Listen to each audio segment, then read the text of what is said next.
Hi folks, we have finally arrived at our final module for this course, and this module is going to be about social class, inequality, and poverty. So to set the tone for this particular module, I assigned the film People Like Us, Social Class in America. Again, most of our class has been focused on the US context, and the class inequality discussion becomes especially interesting in the United States. Because when we think of issues like class inequality, poverty, Americans, we have a tendency to think of these as so-called third world problems. We don't think of poverty or class inequality as an issue that exists here. So one of the first questions that the film People Like Us poses is why Americans deny that class distinctions exist in our country, and why do so many consider class to be a touchy subject. It's kind of taboo. We don't like to talk about it in our everyday discussions, etc. And in many ways, again, if you think of our historical global context, Americans, we tend to think of ourselves as not as snooty as Europeans, for instance. We like to think of ourselves as highly mobile society, right? So there's a lot of social class mobility. The mythology that we embrace is that anybody in the US can become the president. All you have to do is work hard, and we love those rags to riches stories. And that makes us pretty distinctive in terms of other nations that we see as less mobile, more elitist, and so on. Right? Of course, in more present times, folks are becoming more and more aware of social class inequality thanks to the Occupy movement, the global recession that happened in 2008, and now, of course, the pandemic, where we see record-breaking numbers of unemployment, etc. So economic hardship is more real and closer to home than ever before. Even so, there is somewhat of an illusion that we hold on to about America being a classless society, right? And there are some ideas that might help us understand why we have taken this particular stance in the dominant discourse. One is, of course, we're reluctant to acknowledge the importance of money, right? In everything, in our politics, in society, as well as economic mobility, right? Because again, the foundational ideals of our nation is that all men are created equal. We are a meritocracy. America is a land of equal opportunity. And if we were to admit the existence of social classes, then we have to acknowledge that America is not really a meritocracy, that it's not really a fair society, that it is not a land of equal opportunity. Also, conceptually, as well as real lived experience, social class is more difficult to pin down than some of these other social identities. We've talked about gender and sexuality quite a bit, and we've talked about how even though these are social constructs, folks have more accessible, or at least seemingly accessible, scripts available for these other social identities. Similarly, race is a very visible identity to many folks. Again, even though it's a social construct, the criteria is visible markers, right? But when it comes to social class, one is, of course, there are people who move between different class positions throughout their life, more so than with the other social identities. And then it's relatively easy to pass. And of course, the keyword there is relatively, right? Because there are giveaways and so on, and that's connected to the other question I have up there. But you might say that some folks are able to pass. When we say pass, right, as belonging to a different class position, right, by changing how we dress, how we speak, how we carry our bodies, etc. And that leads us to the other aspect of this discussion that's interesting is if we were to take a symbolic interactionist view of this, there are symbols we use to identify class. Of course, consumerism is a big part of that.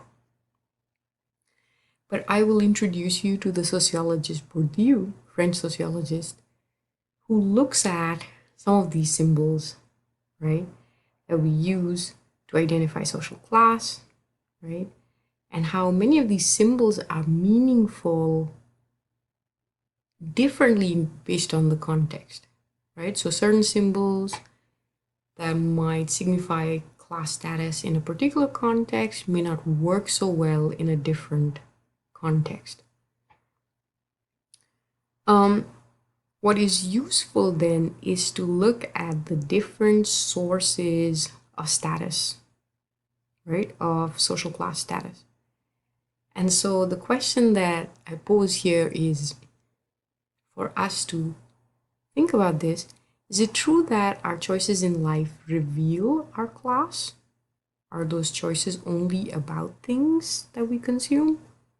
Is it a matter of personal taste, good taste, right? We're a highly individualistic society. We've talked about this throughout our course. So we have limited sociological imagination when we evaluate our identities as well as our tastes and preferences. We like to believe that these are very unique to ourselves. And as we've said, our social location has a big impact on shaping those tastes and those consumption patterns that we like to believe are very personal decisions, right? We're going to also unpack the term status symbol, right? So if you buy a pricey car or a fancy boat, are you automatically elevated in class status? That becomes a really interesting question because it helps us get to those different sources of social class status, right? This is where Bourdieu comes in really handy, and he talks about different types of capital, and here I've just focused it on 3 different types of capital that Bourdieu introduces us to. One is economic capital. Economic capital is the easiest one to recognize. Essentially, this is tangible resources, bank balance, what's your level of wealth, home ownership, right? Do you own any yachts, stocks, bonds, any kinds of investments? So that's your economic capital. Then you have social and cultural capital, which becomes a little less obvious, right? So social capital comes from social networks, contacts. Are you part of these important networks? If you have heard of fraternities and sororities, those are really important social networks, right? Most young folks who are upper middle class or upper class are sometimes getting their first job because their daddy knows someone else's daddy, right? And so social capital becomes a really important factor in which circles you're able to access, what opportunities become available to you. Social capital has also been studied quite a bit in immigration studies because social capital becomes really important for immigrants, right, who have to rely on those social networks, especially in the absence of the other two kinds of capital.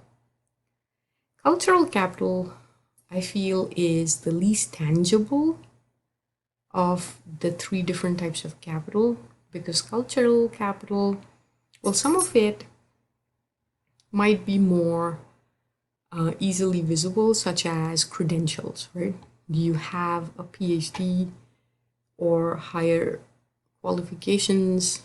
What schools do you have them from? Are they from Ivy League schools, right? So those kinds of things will also be cultural capital. But at the same time, cultural capital also comes in forms or manifestations that are less visible, right?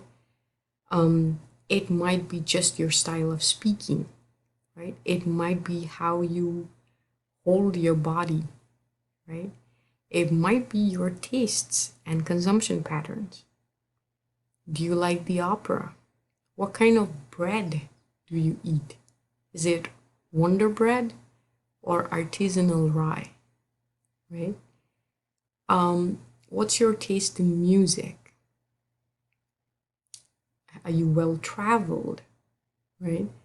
And what you'll notice with each of these forms of capital is the reason they're called capital is you can invest them, you can deploy them, right?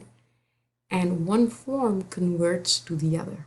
So if you have economic capital, you might have greater access to social capital and cultural capital. If you have cultural capital, that might be deployed to get you some social capital and so on.